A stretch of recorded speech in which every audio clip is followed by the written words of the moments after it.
Subhash Chandra Bose, the most important reason that forced the British to leave India, the entire undivided India. To know how, let's go back to 1857, 20 years before Bose was born. The fierce armed struggle of 1857 by the Indian soldiers had almost uprooted the British from India, making them realize that had the Indian effort all across the country been better coordinated and led by a worthy and inspiring leader of a national stature, the British wouldn't have had any chance whatsoever. They also realized the might of the Indian soldier, and that only as long as the Indian soldier didn't go against them, they could rule India. So from there on, the British did everything to keep the Indian soldier loyal to them. On the other hand, the non-violent, peaceful freedom struggle launched by some Indian leaders actually helped the British in preventing any discontent or rebellion by the Indian soldiers for two reasons. Firstly, because the Indian leaders had completely ruled out any armed struggle, and hence the Indian soldier saw no role for him in India's freedom movement. And secondly, like all Indians, the soldier too trusted Gandhi and his associates that they were doing their best, doing it right, and freedom was on its way. But the same leaders who ruled out any armed struggle by the soldiers for sake of India told them to fight all around the world for the sake of British in both the world wars. And both the times, the British once again witnessed the valor of the Indian soldiers and felt fortunate that they were fighting alongside them and not against them. The mere thought of fighting against the Indian soldiers was scary. Now coming back to Bose, who with a burning desire to fight for India's freedom, joined the Indian National Congress and rose to become its president in 1938. He became so popular that in 1939, despite being openly opposed by Gandhi and Nehru, was once again elected as the Congress president. Bose by now had begun to understand the British game and also the ineffectiveness of the Indian non-violent struggle against them, and he was getting desperate to throw the British out. So when the Second World War began, Bose saw in it an opportunity of a lifetime. He wanted the Congress to serve a 6-month ultimatum on the British to leave India. But the party under Mahatma Gandhi's leadership refused to put any pressure on the British. The difference of opinions led to Bose's ouster from the Congress. In the meantime, right from the time Bose had come into prominence, the British saw qualities in him, possessed with which, if a man had led the 1857 armed rebellion, would have meant curtains for the British Raj then itself. But now, with Gandhi-led leadership at the helm of affairs, ruling out any armed struggle, the British saw no reason to worry.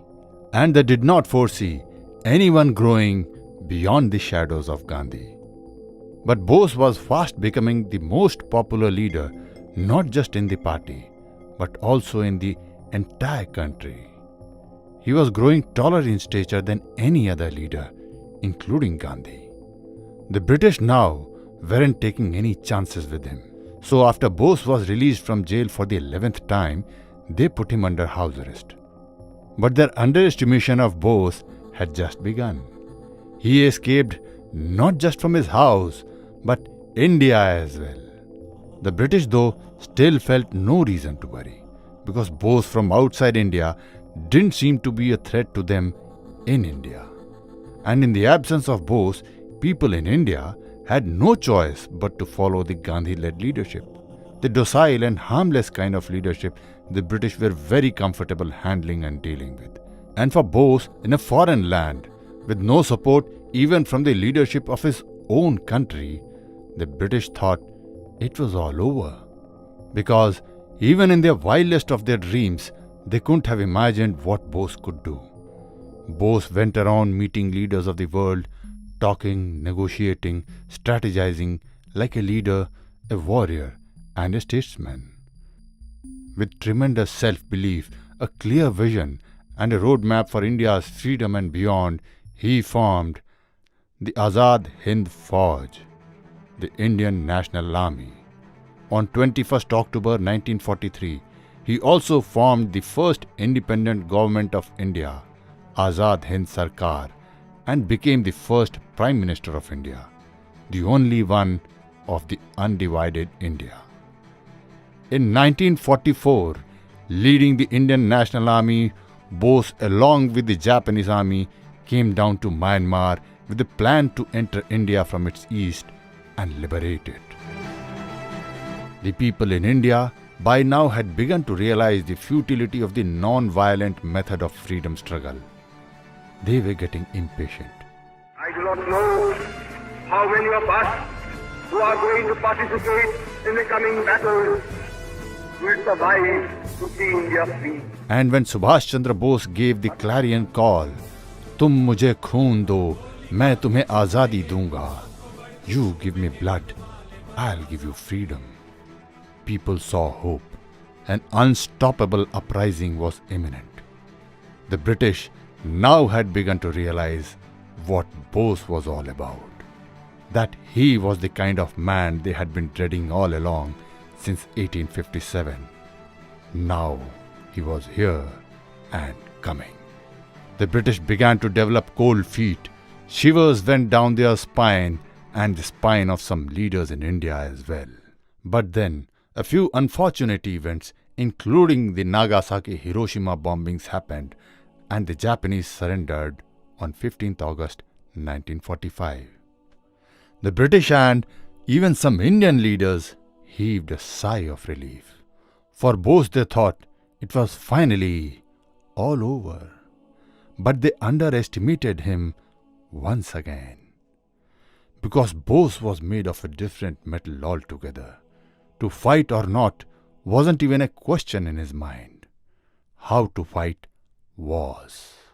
And with the Japanese having given up, he immediately began to look elsewhere for an answer.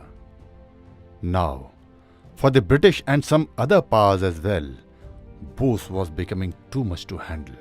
And none of his adversaries had the courage to take him on in a fair battle, including the political battle. Hence, they planned a deceit, decided to stab him in the back.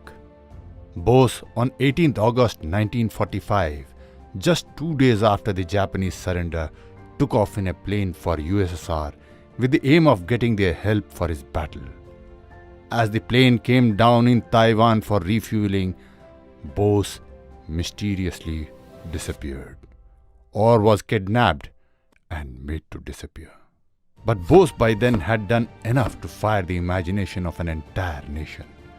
The Indian soldiers in the British military began to rebel. Mutiny began in the Navy, Air Force, Army, and the rest of the country. The British knew their time was up. The game was over. They declared to give India freedom.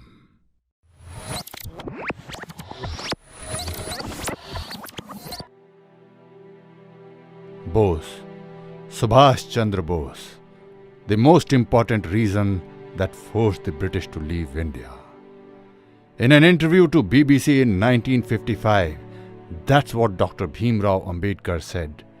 I do not know how suddenly Mr. Attlee agreed to give independence. That's a matter of secret which Mr. Attlee one day I think will disclose. It seems to me from the analysis that I make about it, the national army that was raised by Subhash Chandra Bose. In a conversation with the governor of Bengal in 1956, that's what Clement Richard Attlee, who as the Prime Minister of Britain had agreed to give India freedom, said. And that is what Lieutenant General S.K. Sinha, who was posted in the Directorate of Military Operations in New Delhi when Britain decided to give India freedom, also said. There are 3 stories as to when and where did Netaji Subhash Chandra Bose die. As per 2 of them, destiny chose his death to happen in a foreign land. And as per the last one, destiny left the choice to him. And he chose. He chose to discreetly come back to India. Not to claim any redemption or credit for what he had done. Not for any fame or favor. Not even to meet his near and dear ones. but to anonymously, in disguise, just live, breathe, and die on his motherland, India, that is Bharat.